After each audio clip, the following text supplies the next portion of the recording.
C'est l'histoire des Fours-Colossac, qui en 1832 ont installé cette propriété là où elle se trouve.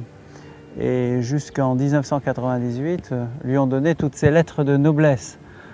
Et c'est une famille d'ailleurs que j'ai bien connue dans les années 91, quand je suis rentré à la direction générale de ce cru. C'est surtout, je dirais, l'histoire d'un grand cépage, qui est le Cabernet Franc, qui est unique ici dans sa proportion, puisqu'il représente 60% du vignoble.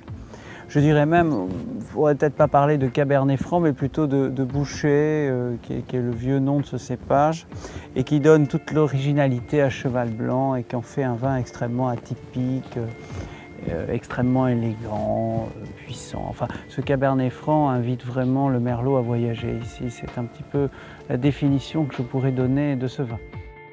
Le vin se fait dans la vigne et le chai n'est pas le lieu de rattrapage qu'on ne sait pas faire dans la vigne.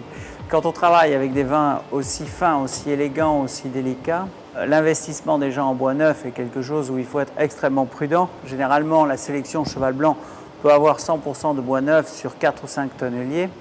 Et le temps en barrique est quelque chose d'extrêmement délicat. Évidemment, il n'est pas question de faire un vin de menuisier, mais de faire un vin où le bois soit parfaitement intégré.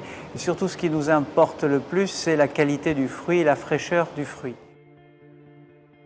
Pour moi, ce qui est fondamental dans la dégustation de ces deux crus, Petit Cheval et Cheval Blanc, c'est la grande fraîcheur. La fraîcheur, pour moi, c'est important de croquer dans les fruits. Et après, ce qui caractérise ces deux vins, et en particulier Cheval Blanc, c'est sa structure de tanin. On est dans un côté extrêmement soyeux, velouté.